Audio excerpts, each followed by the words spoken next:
This long-awaited podcast is just the beginning. Keep your excitements on hold because Richard Lenz is bringing something even more bigger beyond this podcast for all of us. There are quite a few spoilers through this video and a major announcement by the end of it, so make sure to stick around. Richard Lenz is one of the most accomplished and learned acoustical engineers on the planet, founder of RealAcoustix, and a member of the ASTM committee. He spent a last part of his career developing and testing complex absorption systems and number theoretic diffusers, which led to the innovation of groundbreaking products like the BASSMOD diaphragmatic absorbers and the GUD diffusers. He understands these systems better than anyone else on the planet. I hope the insights from this series will be valuable in your acoustics journey. I heard that finally ASTM and ISO are also replacing the standards of absorption coefficients with decibels. At least that's in the process, I guess, right? Yeah, I'm a member of You're on the ASTM committee, right? that committee, and yeah, there are some finally. I mean, I can't tell you how long I've been pushing that. It's literally, 18 plus years that I've been saying, look, why are we speaking a different language than the rest of the audio community? It was really, I mean, at the end of the day, I started off in the audio world, doing speakers and designing stuff like that. And, hence I come from acoustics from a very different perspective, and from experiences as being an engineer for many years and doing a sound engineer and all that kind of stuff. So, my experiences are as much practical as they are, anything that has to do with, I'll let somebody else deal with the physics. I could care less, to be honest with you, I shouldn't say that. I do care. I really do care. It's like, I've studied Schroeder a lot and things like that. Those things are important, but I see a lot of people putting so much emphasis on understanding the science versus having the reality of good testing, and that's been the problem. Like, for instance, with C423 or ISO 354, is that, that wonderful article that came out in 2023 in Physics Today, talking about the 100-year anniversary of Sabine's, uh, technology, if you want to call it that, and how to, understand absorption. Well, we're still 100 years later, it still doesn't work great, and that's should tell you something. It tells you maybe we need to look a different direction. Maybe, I've been working on and that's one of the things I've been doing in this period of my life is, working on a methodology, more in the free field of doing an absorption test that would be decibel based as opposed to, NRC. I mean, coefficients are great, but not everybody understands them. We need to, again, this goes about, like, if you look at in the United States, we have the Audio Engineering Society, AES, and we have ASA. And, they don't really talk to each other. They're really interesting. It's an interesting group, and they come from here to here when really they should be here. Right, And, right. how many people in the world and how many, I hate to say it, manufacturers advertise, an NRC as, 0 to 1 as one being fully absorption, fully absorbent. It's like, no, it's like 6 dB or so, give or take, depending on what it is. I don't see how NRC has even anything to do with the spectrum-based absorption. It's just more like what's going in and what's going out.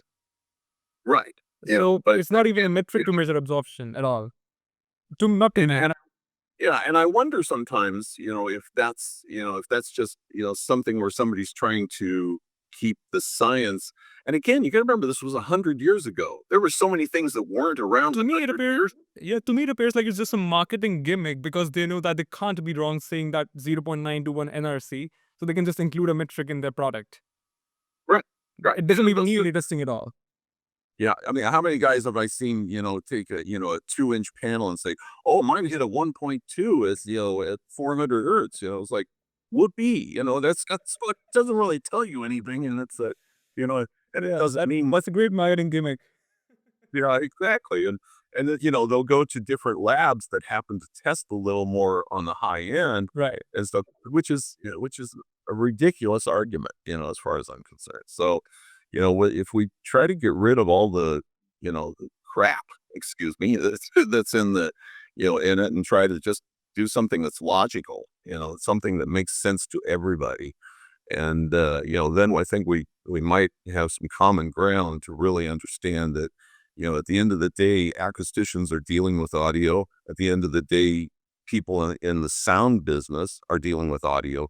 And let's have some common terminology that makes sense to everybody and that actually has some functional terms. I mean, you look at programs, like Ease or Odeon or things like that. And, and they're trying to balance, between both places because it's, it really is a situation that once you hang a speaker, speakers don't care about NRCs. So it's, you're not speaking in that language, you're speaking in decibels. And, the decibel makes a lot more sense, from that standpoint. That's why I say, if we could have something where, somebody could understand, hey, if I put this up, it's going to reduce the reflection by X, whatever X. I still get some, feedback, for lack of a better word, about the way that we tested, the bass traps. Well, it was a matter of using logic instead of using, common principles that people have been using for many, many years. And it's like, we have to, and it took a lot of experimentation to come up with something that did give us results that were way too high and things like that. So, it was really looking for a more common ground. And that's what we have to do, as both acousticians and sound people and whatever the case may be. My friends who are acousticians and stuff like that, they some of them, especially old school people in my age group, it's, oh no, it's got to be this way. It's like, no, no, it's like, no, we need to change. We need to be do and more honest in our perspective about what we do. Yeah, I So think the one of the main bottlenecks in our industry is some sort of sentimentalism. You know, whenever you try to say in a community that Sabine's equation or Eyring's equation is not really working in the real world data today, we always, I mean, like, it's always taken as that you're bashing out WC Sabine or Eyring, which is not the case. yeah, Obviously, they did great research of their time and they, with all due credit, deserve to be credited. But doesn't mean that we have to follow the data that is flawed. yeah, exactly. It's and so we just need to be better. We just need to think better and be willing to make changes. And again, some organizations, like I said, ASA, ASTM, really hard sometimes to turn that corner and say, okay, we want to, figure out a better way rather than trying to correct something that can't be corrected. That has really gone through so many iterations of correction and still not there. At some point, you have to say, okay, maybe there's a better way. Maybe there's maybe, and especially with all the tools we have now, the tools are phenomenal, even compared to when I started in the industry, 45 years ago. It was, it's the tools we have now are phenomenal. We need to use them. We need to, and it's like, you're talking to Sam. I mean, Sam created Smart. Smart's a Yeah. great tool. It's a wonderful tool. And, we need to use those kinds of tools to figure out how better to do what we do. So in the acoustic side of things, it's, most people look at Smart as a tool for sound engineers, and, but it's really can be a great tool for us as well, those in the Yeah, acoustic center. indeed. Yeah. So anyway, enough of my gapping. So where do you want to start with this? Yeah, so as you know that we're just recording a podcast today, and this is going to serve as like a preface for the upcoming webinar that we'll be working on. And I hope you've gone through both the documents that I shared with you, the webinar structure and the podcast questions. All right, Yep. so this is going to be more like a foundational basis for understanding low frequency behavior of rooms and absorption systems that people can watch, and maybe then we can progress with more technical, slightly mathematical side of things in the actual webinar. I'll start with the foundational question, the first one. Why do you think is controlling low frequency in a studio difficult, or is it difficult at all? And what makes low frequencies behave differently to high frequencies and mid frequencies? The fundamental question. Yeah, well, I'll start with the second question first because that's the most obvious one. The size of low frequency, low frequencies is huge. And consequently, if you take a look at the way that frequencies behave, and you can look at a speaker, is it really the best way to go about doing that? If you look at a high frequency uh, horn or a tweeter, whatever you want to look at, these frequencies are very narrow and very, they're very hard to actually get to spread out. And if you get out of the field, it's much easier. If I'm running my speakers, and I have two stereo speakers up here, mixing speakers, monitors. If I get 3 feet over this way or that way, I'm going to be out of the field of the high frequency. I'll never be out of the field of the low frequency because those waves are huge. You look at a 40 hertz wave, it's almost 40 feet long in its full development. Doesn't mean you can't hear 40 hertz from 3 feet away. You certainly can. But that means those frequencies are spreading everywhere.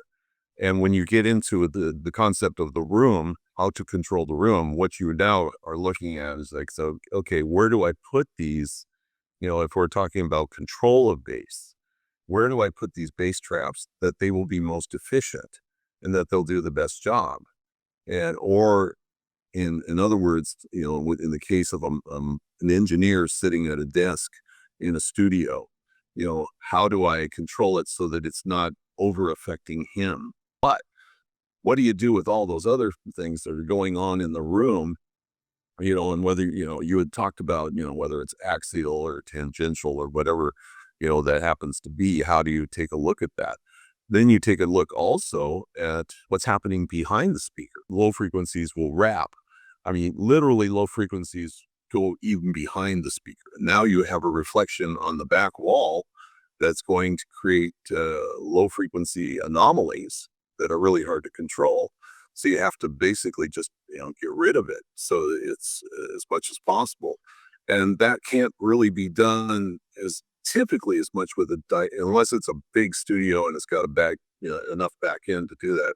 That's harder to do with diaphragmatic uh, absorbers as opposed to something that's just going to catch it all in more velocity based absorber. Yeah. So so you have all these different functions that take place. But I mean, typically when you're looking at it, you say, okay, where are my speakers aimed? What's going to be the first reflection, which is going to be typically the back wall. Yep. And that's where you want to absorb the most energy in most cases. So if you capture that energy, and people will say, well, if you're using a diaphragmatic absorber, there's obviously a ton of reflection there because it's you have this thing. But we have guys, and I've actually experimented with it that where they will use like a 1-inch panel, a fiberglass, mineral, whatever panel in front, but offset from the face. You can't put this directly on the face of the device because it'll stop the actual performance of it. But if you offset it by say 1 inch with just some pads or whatever, the low frequencies will go right through it. It doesn't care. I mean, the low frequencies are so bombastic and so huge, they'll go right through it, and it still does its job. And the nice thing is, it doesn't reflect back as much of that low frequency energy. So, or anything else for that matter. So it's that's one concept that we have used that I approve of. That I think works really well. But there's concepts you and I have talked about before about different concepts, whether it's diaphragmatic or whether it's using some massive amount of a big hole in the back of the wall, which I can't tell you how many times I've seen guys do that. They'll put these 6-foot gaps in the wall and then just stuff it with everything known to mankind to get it to absorb low frequency. It does, and it works. But the problem is it's not finite in terms of knowing exactly what it's doing. It's absorbing everything. If you've got a 6-foot hole worth of, full of fiberglass or something else, it's going to absorb everything. And that can be damaging to, to getting a true feel for what your mixing. And you talk, I noticed it's interesting to me that you differentiate mastering studios from recording studios, because they are different. There's a different dynamic in, both the person that's mixing and all that. And, people, people talk about recording studios. You have to understand that, I think the general populace, if you happen to have a studio that has more than one room, just, which is, for people at home, sometimes it is just one room. Their studio is, both the recording studio and the mixing studio. So, and that's great if you're doing direct, going with direct with your recordings and stuff like that, or you can use it, but it's obviously not as beneficial, because a recording studio, as opposed to a control room, has a different dynamic. You're using a recording studio. If you look at some of the best recording studios in the world, they are not flat, they are not even, they are not anything close to being what you want in a control room.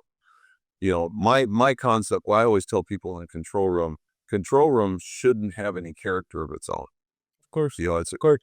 It's really something that you want to be as balanced and even as possible. Not so in a recording studio. The best recording studios in the world, I mean, I always use an example. Richard, I'm sorry to interrupt you in between, but by recording studio, I hope you're referring to a live room or a recording room, right? Yeah. A tracking room. Yeah. Well, when I talk about a recording studio, I mean, for me, studios were always more than one room. It's typically you've got what I call the recording studio, which is where the musicians are. Yeah. That's right. You have the part where the engineer is, which is a control room. So I'll always refer to it in those terms. Just to show terminology, right? Yeah. Well, it's, that's hard, and this goes back, 50 years. That's always been kind of like that. And, so if you look at recording studios, it's actually very beneficial to have rooms that have character to them, that have these, I always look back at an example, and this goes back to when I was young, is, Led Zeppelin. Okay.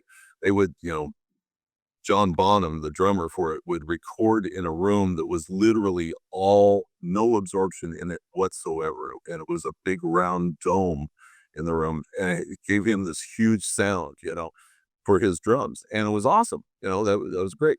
You sure wouldn't want to mix in it, but it's a great place in terms of the, for getting that sound for that instrument, and Right. the same thing applies for a lot of things. So, we have to always differentiate that we're talking about control rooms. What we're talking about, what you and I are talking about, are control rooms, the place where an engineer sits and he's trying to mix and get the best sound out of his mix and whatever he's doing. And that all takes place in a very different environment typically. So so that's, so I'll use the control room as thing. But again, if you're talking about low frequency, in general, I've seen so many different types of low frequency control, and things that work, things that don't work. And, I designed, for instance, the BASSMOD series because there were so many that did work, or so many false narratives. And I can't necessarily blame the acoustics community, per se, in terms of testing, because we didn't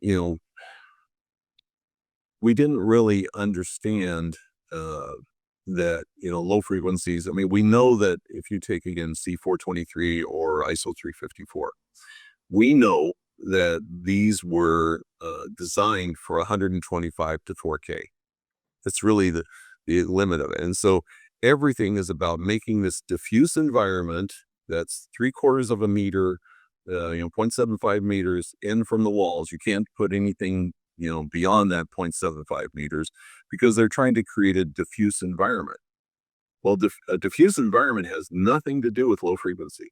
Could you define what is a diffuse environment? Well, a diffuse environment, basically, what they're trying to do in a reverberation chamber is have all of the frequencies be as even and mixed as possible. And so hence that's why they use, but they won't use something like these because of the absorption coefficient. Right.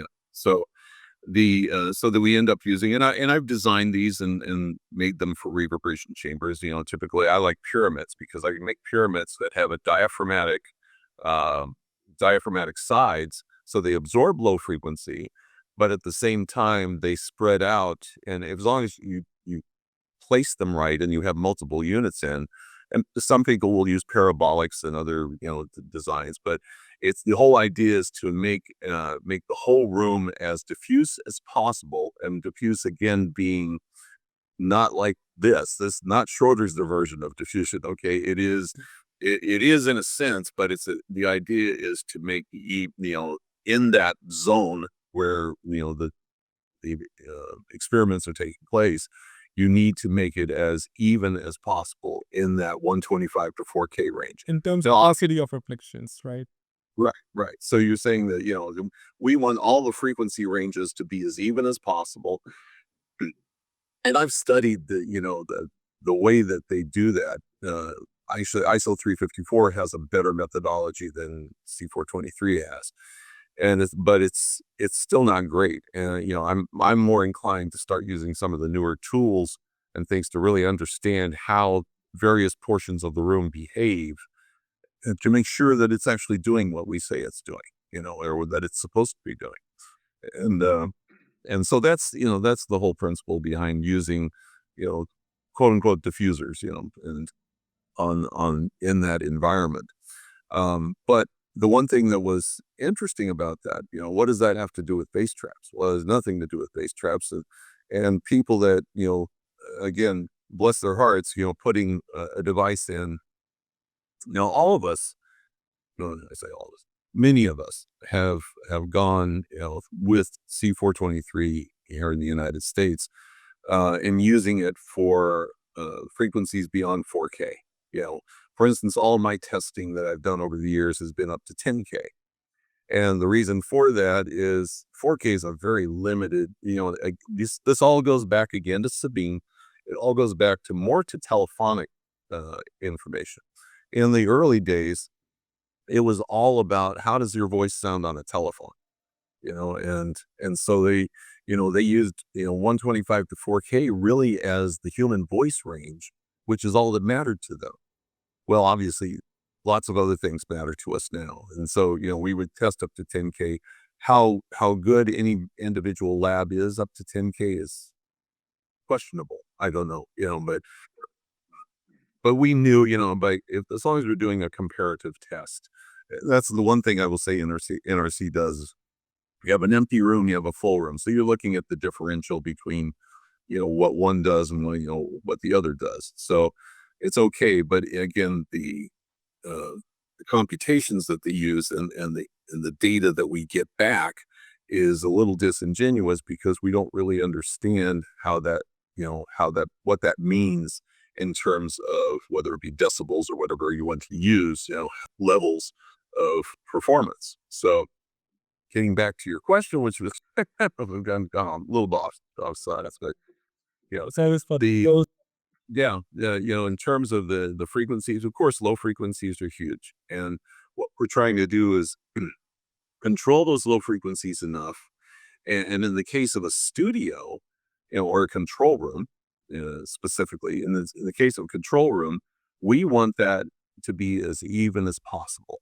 And that was the whole principle behind designing diaphragmatics as opposed to just, bulk velocity based things. Not that, there's plenty of places where velocity based makes sense. For instance, if you get into large auditoriums, I'll tell you, I mean, we did the Planet Hollywood Hotel in Las Vegas, big room, 7,000 seats, 7,500 seats, whatever it is. You can't, diaphragmatics don't make a lot of sense in that environment because you're really just trying to, absorb as much low frequency energy broadband as possible. So, the designer, the guy that did the room, we put in all of it. They used all of our products. We made these, they had columns. They have columns in the room holding up the ceiling and all that. And we literally made them put another foot of round, they were round columns, and just made it totally absorptive, just so that, by the time we got back there, and also on the back. So when it hit the back wall, it would absorb from the backside too. And it worked really well. I mean, it worked well for that atmosphere because, unfortunately, in most concert circumstances, when you get into live music, especially in rock music, engineers are always putting way too much low frequency in. Sir, It's just I'm natural. nobody rock band. So tell me about it. Yeah, I lived in that world as an engineer for many years. It used to drive me nuts to listen to other people, but I'd be sitting there, I happened to, that same room that we're talking about used to be called the Aladdin Hotel, and I was the head sound guy there in the Oh, wow. early mid '80s. And I would sit there and be, manage. We didn't control how much volume they were allowed. Some buildings do, but this we had somebody, I can't remember who it was, and it was like Iron Maiden or something, and it was literally at the console. When the console was 80 feet away, that console was 122 dB. Now I can't even imagine what it was in front. I didn't want to, and it was so loud it actually put me to sleep because my ears closed down. So, Crazy. you know, yeah, it's stupid, but those, again, that's where you use a different kind of, more of a velocity based, absorption Right, technique. right. But when you get into a studio, you really are being, it's not only scientific, but it's almost, surgical in how we approach it. Um, and again, we have to look at all of the circumstances. Where are the speakers hung? Where are they aiming? Where's the center of that frequency going to be, lying? And it doesn't always work, by the way, because there may have other things in the way. And so we have to take a look. Okay, if there's something blocking the ability to put a diaphragmatic absorber in that zone, how close can we get to it? Where can we do? And it depends on if we're dealing with a studio that was, that's already existing, a control room that's already existing, and they're just trying to control, help resolve their problems. And you can do that, on the sidewalls to some extent. But, the best place, obviously, for low frequencies is in the corners, because that's where they populate. They hang around, smoke a cigarette, whatever, their low frequencies love to just circle around in corners. So corner traps are the best solution. And the nice thing too with corner traps is we can make them more broadband simply because they, Richard, when you say corner traps, do you mean only diaphragmatic traps, or do you also think that just velocity absorbers in corners can help? well, velocity, yes, velocity can help in the corners, but Are they efficient? the problem is that you're going to affect the ability of the room to talk like, again, you have to look at the mentality of an engineer. So, that engineer is trying to make this music sound great wherever it goes. Okay. It's not just about his room, his or her. How it translates out? Yeah, it's how does it translate when you put it in the car, when you put it in, whatever it happens to be, how does it translate? And that's really the secret of a great engineer versus somebody who's just not. And to do that, you really have to have a room that is as neutral as possible. And then, by being neutral, frequency wise, by being neutral, that engineer can then control however he wants it to sound. And that's what makes, to me, that's what makes a great room. Absolutely. And I just noticed, Richard, that while talking about low frequency control, you've repeatedly talked about how things are affected by positioning of the traps and also about speakers. And you also said about how flush mounted in-wall speakers help reduce a lot of low frequency issues in a room. And I think so far there's a good consensus and that flush mounting is a best practice. However, we always see some counter opinions on that. But what's your reason that you say that in-wall speakers eliminate a lot of low frequency issues? Well, And we mostly can just because, briefly touch on that topic and just go back to the original questions. yes, and again, they fell out of favor in the '80s. The in-wall speakers fell out of favor, and everybody started just using mounted uh, monitors, whether it's Gen X or whatever the case might be, for years.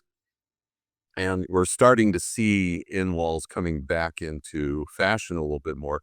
The thing you have to worry about with in-walls is that, usually there's a large surface of, wood or whatever, around them, which can also affect, because they wrap, a lot of frequency will wrap around it, and they affect how, the room handles and stuff like that.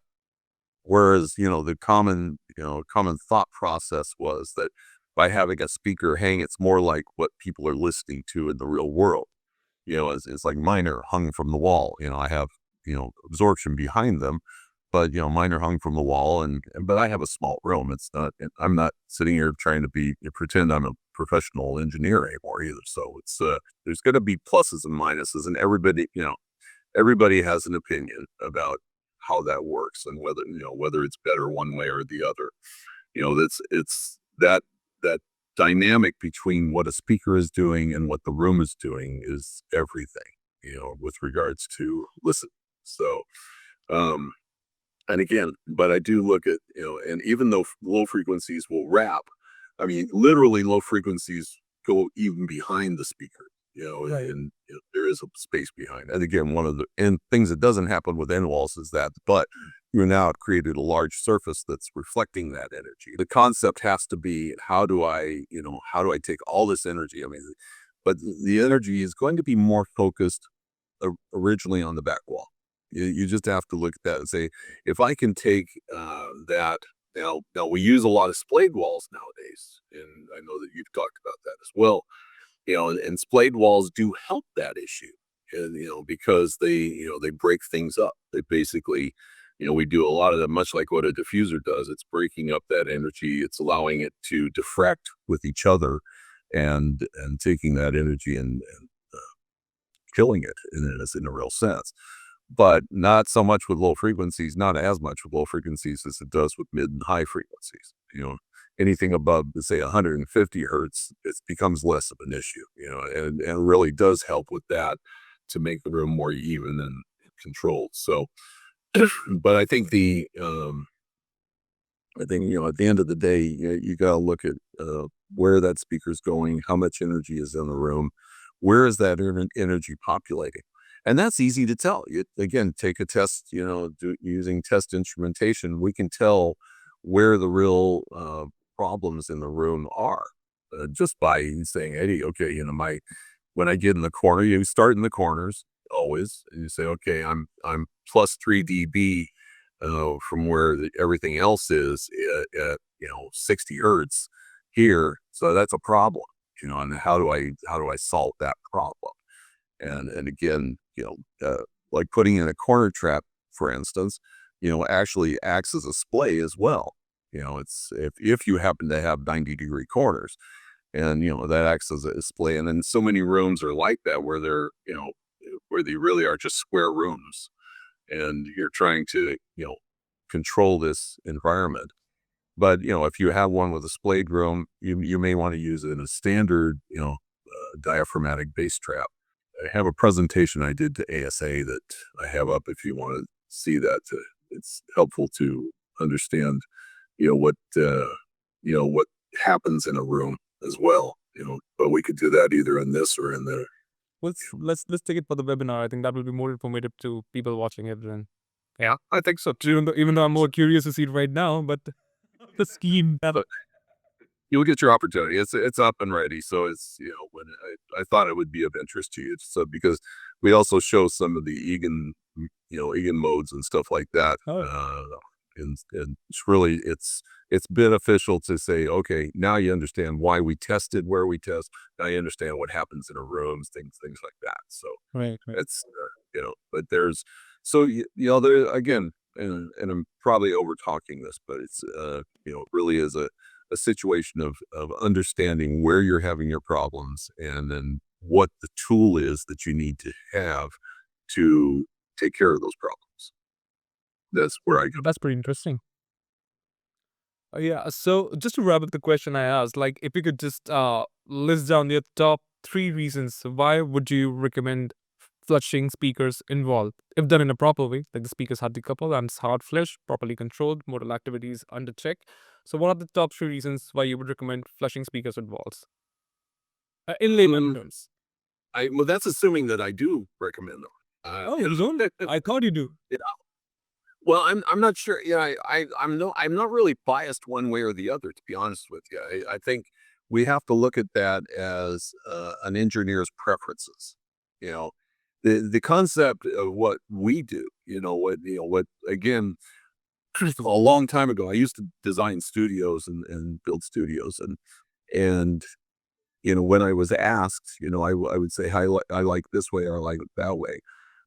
Having been in the business of creating devices, and to help control things, I became less opinionated over the years because, I also learned a long time ago, as we all should, that engineers believe what they believe, whether it's true or not, they believe what they believe.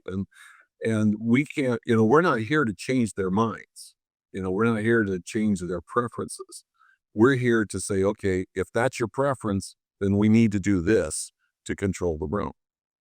And we need, whether it's X, Y, and Z, whatever devices are required to do that, because many times their preferences will be based on, experience or whatever the case might be. If they're and I'm the last guy to say, hey, yeah, you need to have in-wall speakers. No, I'll never be that guy. It's like you you pick out the speakers you like. You pick the way that that excuse me, feels best to you in terms of listening, and what your experience is.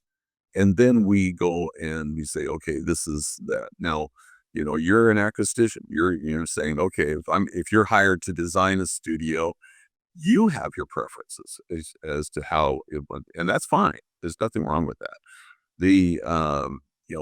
But again, you have to understand, as I'm sure you do, those preferences require certain techniques for controlling the room.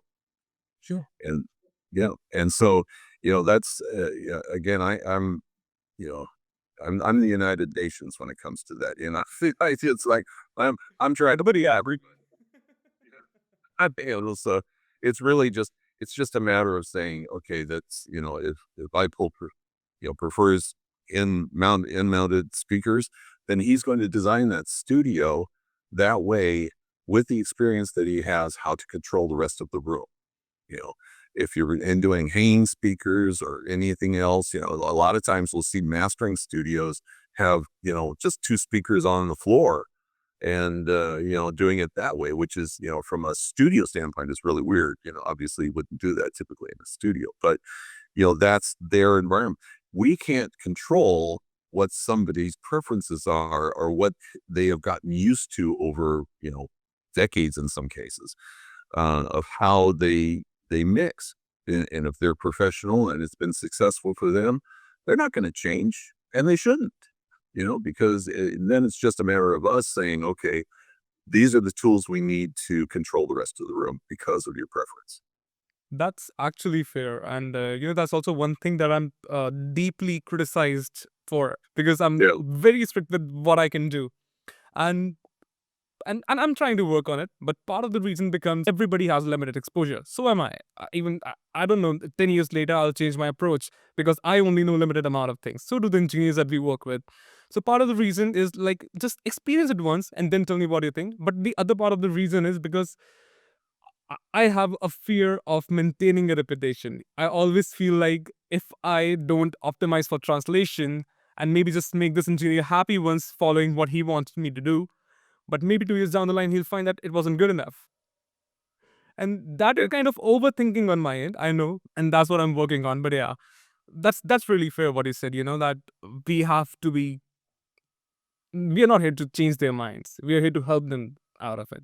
That's a really good point. I'm going to personally take away from it. Yeah, well, and it is, and like I said, from going from the position I was in, like you being, a designer and going in and creating studios to being in the manufacturing business. Sometimes people ask me, how come you have so many designs? I was like, I have something, when I was designing diffusers, over the years, we ended up with somewhere around 25, 27 different, types of diffusers. They all do something different. And that's the reason. It's like depends on the room size. It depends on That's also one thing I'm deeply curious about. I've seen some of your diffuser designs and I'm deeply intrigued by it. But I think I'll just maybe we can't cover so much in just one webinar.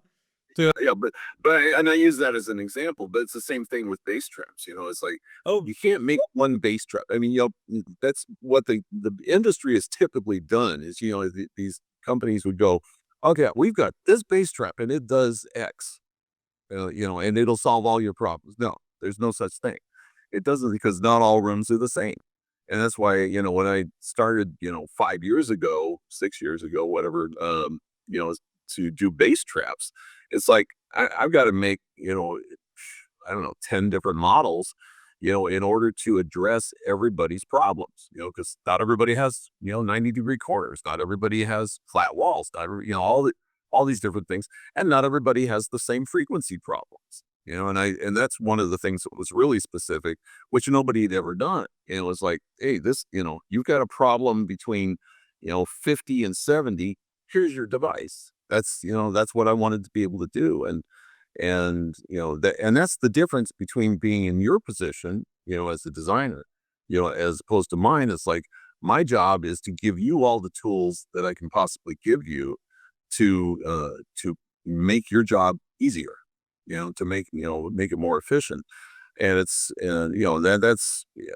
And again, some of it had to do with preferences. A lot of it had to do with preferences. Like a lot of people will stick with, standard quadratic residue diffusers as opposed to something like the good panel, because they don't care as much about the high frequency. The high frequency cutoff of a standard QRD is about 6K. The good panel, which I designed, which is not like anything in the world, goes well past 10K.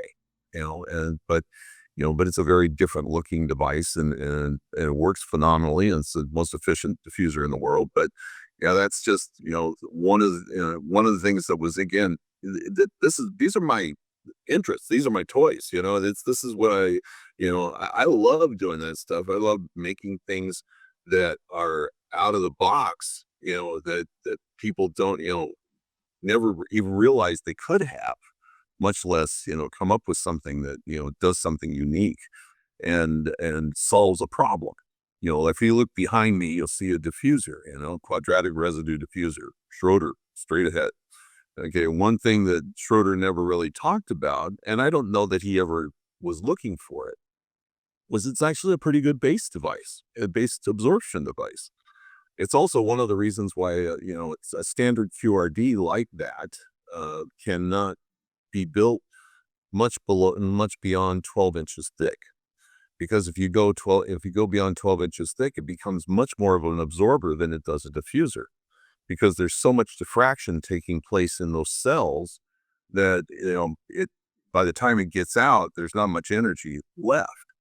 And, that's been proven. That's why, when I designed diffusers, the deepest one I ever made was 12 inches, because I calculated after experimenting that that's really the most you can get out of it. Everybody's always looking at the low frequency capability of the diffuser, but it's really more about, how much diffraction is taking place in there. But it's really nice for absorbing not really low frequencies, but anything from 80 hertz on up, pretty good. It's actually pretty good doing that. and I'm going to bug you again about this. I'm sure going to bug you again about this and wheels. I'm deeply interested in these, especially that one. I don't know if we call that Flutterix, the one that's behind you and Sam in those. Oh, the one in the review interviews I did with Sam. Yeah, that one. Yeah. That's good panels. So it's GUD. So it's a geometric uniform diffuser. What's that cafe? Is it called the Jazz Club something? Yeah, that was it's a jazz club in Las Vegas. Right. They look very interesting to me. Like how you Okay, I'll just not divert from the question, or I'm going to ask too many about that later on this. I have a lot of questions around those. Yeah. Sam could talk for days on the good panel. It's Yeah, you all say. a lot of the high end, really important guys doing studios and stuff love the good panel because it does. I mean, it goes way beyond anything. It's in terms of its diffusion its diffusive capability is just unbelievable because it reacts so quickly. It's a relatively thin device. It's only 2 inches thick, but it goes way past anything. But that's because the asymmetric cell structure, which is what I patented it on, and so that particular device, allows you to hear things that you've never heard before out of a diffuser. And, that was the whole principle. Yeah. And a lot of people will mix it with this, with a standard QRD and then put these on sidewalls and ceilings and stuff like that to increase their high frequency diffusion. So, no doubt, we're talking the bass crash, right?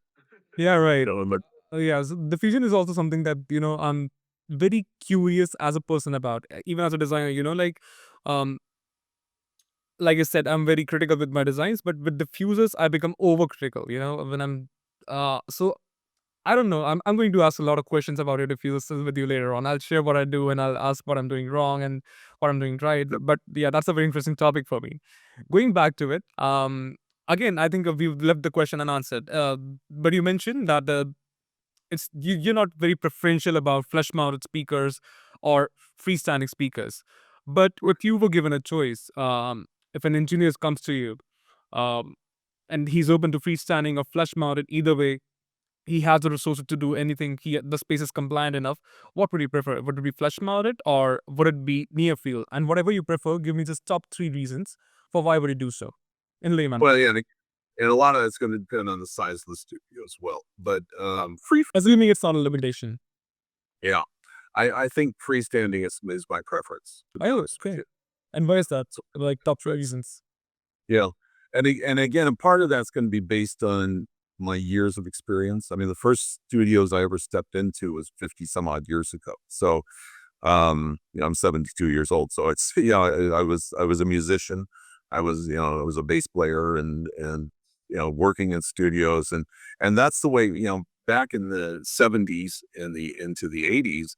That's the way they built studios. It was always these big flush mount speakers, and and they were huge. I mean, it'd be 212s and a 2-inch horn and some tweeters and stuff like that. Um, and they sounded awesome when you're doing playbacks and stuff like that. But no, people weren't really paying as much attention to acoustics.